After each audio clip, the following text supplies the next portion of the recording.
आदरणीय जगदीश वनपाल यांचा जो आपण अनुभव बघितला हा अतिशय प्रदीर्घ अनुभव असल्यामुळं त्यांच्याकडून आपल्याला भरपूर अशी माहिती मिळाली.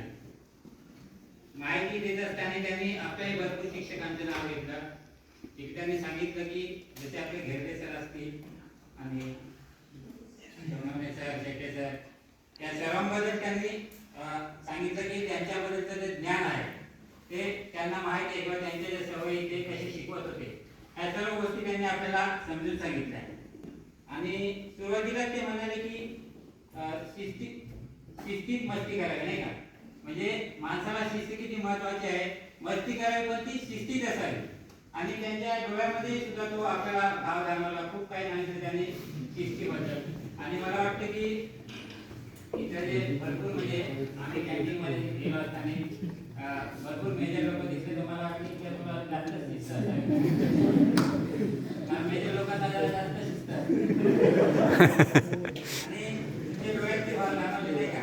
म्हणजे डोळ्याच्या भाषेतही होता येते लागतं माणसाला अवगत ती कला असावी फक्त.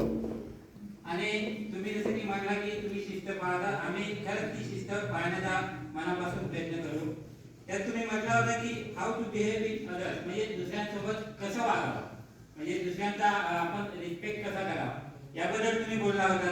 तर आमच्या कुंडलवन प्रबोधिनी येथे रोज एक प्रार्थना होते की माणसाने माणसाशी माणसासमोर वागावे. आणि पहिल्याच म्हणजे सुरुवातीलाच आम्हाला असं जाणीव करून दिली जाते की माणसाशी तुम्ही माणसासारखं वागलं पाहिजे. तर ही कुंडलवन प्रबोधिनीची खासियत आहे असं म्हणायला हरकत नाही. त्याच्यात तुम्ही म्हटलं की how to respect our elders, म्हणजे तुमच्या मोठ्यांविषयी तुम्ही कसं आदर बाळगा. तर आम्ही आदर बाळगण्याचा प्रयत्न करतोय. त्या गोष्टी आम्हाला तिथे एकदम प्रावीण्यपूर्ण तिथे शिकवल्या जातात. घेरले तर असतील की थोडंसं जरी चुकलं एखाद्या मोठ्यांच्या प्रती जर आम्हाला आदर नाही करता आला तर लगेच तिथे पनिशमेंट होत असते. तुम्हाला माहिती असेल की घेरलेचं.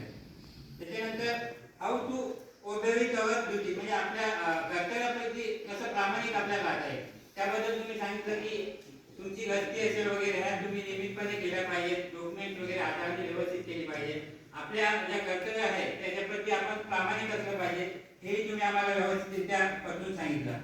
त्याच्यानंतर तुम्ही बोलला होता की we must have to know public speaking, म्हणजे आपल्या ग्रामपंचायत वगैरे मध्ये कसं बोलता येईल ही कला महत्वाची आहे. सर्वात महत्वाची कला की कालच आम्ही एक ठिकाणी भेट देऊन आलो. सरांचे विचार होते की त्यांचं एवढं अफलातून कार्य होतं की शासनाचा कोणताही निधी न घेता त्यांनी सर्व काही जे कर्ज शहराचे प्रत्येक रस्ता आणि ग्रामपंचायत असो किंवा पंचायत समिती असो शाळा अशी एकही जागा सोडली नाही की तिथे त्यांनी वृक्षारोपण केलं नाही. आणि त्याच एकच गोष्ट होती त्यांच्याकडे की फक्त पब्लिक स्पीकिंग, म्हणजे लोकांना कन्व्हिन्स करता आलं पाहिजे. ही गोष्ट त्यांच्याकडे होती म्हणून ते एवढं सर्व काही करू शकले. त्याच्यानंतर तुम्ही इथे दाखवलं होतं की how to fill up online form, म्हणजे ऑनलाईन फॉर्म जे असतात ते आपण कसे भरावे याबद्दल तुम्ही आम्हाला थोडक्यात मार्गदर्शन केलं. त्याच्यानंतर खरं प्रशिक्षण ट्रेनिंग म्हणजे हे जे आहे ते रात्री आम्ही सांगायला आम्हाला जाणवलं. कारण आमच्या कुंडला जेवढ्या सुख सुविधा आहेत त्या इथे तुलनेत खूप कमी आहे. मग आपण ते कसं हाताळायचं, कसं ट्रेनिंग करायचं हे इथं जास्त आम्हाला म्हणजे जाणवलं. त्याच्यानंतर तुम्ही म्हटलं की तुम्ही मर्जीचे कर्मचारी बना. तर आम्ही तोही प्रयत्न करू सर की मोठ्यांच्या मर्जीचे कर्मचारी बनण्याचा आम्ही खूप प्रयत्न करू. त्याच्यानंतर तुम्ही सरांना बोलण्याची संधी दिली. सर म्हणले की ज्ञान आमच्याकडे खूप आहे पण तुम्ही घेतलं पाहिजे तेवढं. आम्ही जे देत आहोत ते तुम्ही घेतलं पाहिजे. आणि त्यात सर म्हणले की देणाऱ्याने देत जावे, घेणाऱ्याने घेत जावे, म्हणजे आपण ते घेतलं पाहिजे. तर सर असे म्हटले की देणाऱ्याने देत जावे, घेणाऱ्याने घेत जावे आणि घेणाऱ्याने घेता घेता देणाऱ्याचे हात घ्यावे. तेही आम्ही प्रयत्न करू सर. एक दिवस पुढे जाऊन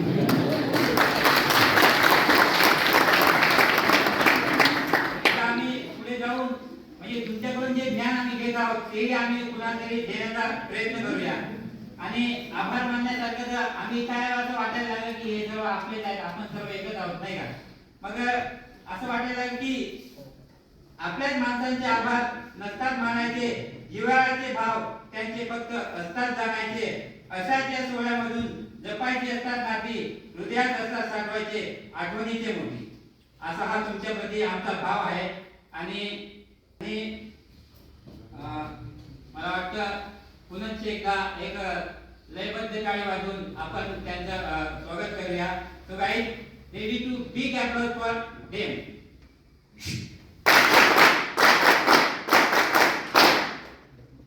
आणि आदरणीय सोनवणे सरांना मी रिक्वेस्ट करतो की आपल्या कुंडलवन विकास प्रबोधिनीतर्फे एक छोटंसं गिफ्ट आपण त्यांना देऊन त्यांचा आभार मानण्याचा प्रयत्न करूया.